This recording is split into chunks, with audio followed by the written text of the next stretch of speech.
Yo, what's going on, guys? Watomarmelon back again with an October market watch. So if you guys do enjoy, make sure to like, subscribe, and make sure to use the affiliate links in the description below. Helps out the channel tremendously. So starting things off, we all know what happened with quarter century secret rares. Starlight rares have been taking a tumble. And let me remind you that Starlight rares and this sort of market index are using TCG player market prices, which are some sort of weighted average that do not update immediately. They take months to sort of reflect the actual market trends. And right now, we're just starting to see some of the market trends from the quarter century secret rares. So if you look at Starlight rares, they took their biggest dive yet from, or, they took a pretty sizable dive. And that doesn't even reflect some of the most recent developments. For example, you can buy an IP Masquerena for under $1,000 on TCG Player, and that has not been reflected in the market price for that card yet. A number of these cards have not seen the drops in this market price that have actually been realized by the market, and so expect this number to continue to plummet. Just taking a look at some of them, Apollosa dropped by over $150. That's a pretty sizable drop right there.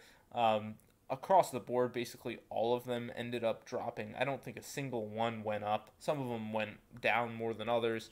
The most notable is the Apollosa Bow of the Goddess. However, IP Masquerena, if it starts to sell at these lower prices, there are two options. It goes even lower, or it starts to sell at these lower prices and it starts getting reflected in the market price.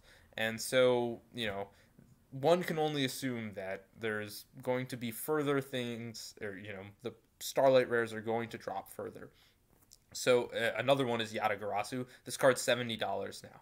So, 105, it's only going to plummet from here. So, more than a 5% drop on the whole for Starlight rares, their biggest drop yet.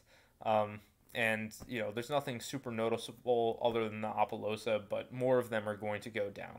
If we just take a look at any specific one, we can take a look at something like Exodia.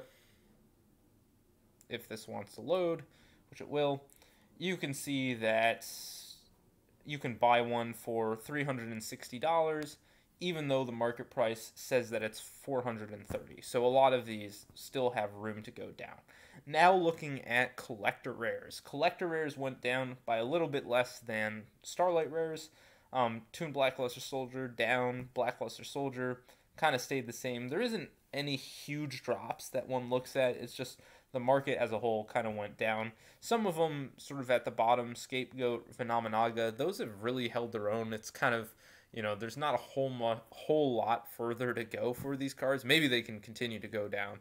Who knows with the rarity collection, but it seems like there's kind of this floor where they're rare enough that at $13 people are willing to pick them up. And something like Phenomenaga is actually a very beautiful card. So I think it's one of the most beautiful cards, and so to see something at under $20 that isn't the easiest to pull, it's an interesting card for sure. But collector rares haven't done the worst, but I think rarity collection is going to cause these things to drop significantly. And some of them, like Rescue Rabbit, I know this one, I think it's like almost a $20 card, even though the market price says that it's $29.71. We can go down and see that, yeah, it's continuing to plummet. $25. There's still, more for it to go down. So collector's rares, especially with the rarity collection, I think are going to go down further. Here's an area that hadn't really seen much movement at all, but took a huge drop recently. It's the Secret Pharaoh's rares. Dark Magician Girl took a drop for the first time. Some of these god cards continue to go down, but, we'll see.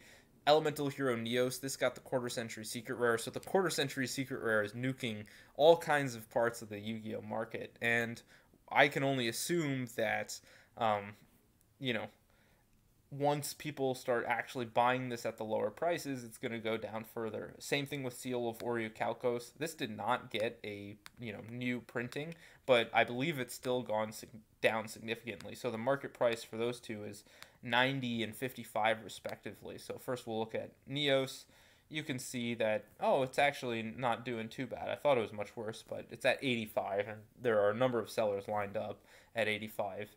And it's kind of a niche card, so I don't know what the sales rate would be on a card like this. So at $85, it's down a little bit. And then Seal of Orichalcos, as I said, this thing, I don't know if it was being propped up by buyouts or what, but this thing is plummeting.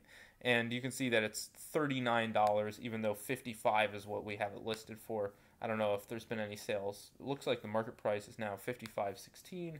I don't know if that's the one. Yeah, it's only gone down a little bit since I took the data a couple days ago. And then we have Ghost Rares, which actually didn't do too bad. These were definitely the best performing of all the categories that we look at. And some of them have actually gone up, which is a bit surprising in the market, but this is something I was somewhat expecting.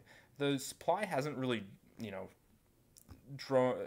hasn't gone away for these ghost rares, but it seems like because there wasn't ghosts in the past, just injecting a huge number of ghost rares into the market this year, the ghost rare has sort of become a premium rarity again, where people, they're fickle. They say they hate the ghost rare, but as soon as it becomes rarer and they're not getting bombarded by ghost rares, they start liking it again. And so you look at some of these prices. Dark Magician has gone up. Dark Magician Girl gone up. Blue Eyes Alternative Dragon it went down a little bit, but not too bad. Blue Eyes White Dragon, even though the market price says 144, I believe it's actually much, much higher than that for the lowest listed. So this is one that you can expect the market price to climb a bit. You can see that it is, in fact, climbing, and people are buying them out. I guess we caught a live buyout. Just looking at this, ton of sales right here. And so you can look at, there's one seller who's not verified there. And then after that, the prices have really gone. The prices are crazy high now. 180. There are a number of other sellers at this point, but Near Mint First Edition 180. You can see the market price listed as 144. That thing's going to go up. And more of them. Winged Dragon of Ra's up. A lot of them have stabilized quite a bit. So Ghost Rares are actually doing quite well. That's, I guess, the biggest takeaway is that because they're not printing Ghost Rares, and it seems like Quarter Century Secret Rares and Ghost Rares, there's less conflict between the two of them. We could look at something like a Cyber Dragon or Dark Arm Dragon to get more confirmation, but seems like Ghost Rares are hot. So if you guys did enjoy, make sure to like, subscribe, all that sort of stuff. It's been your boy Watomarmelon. Peace out.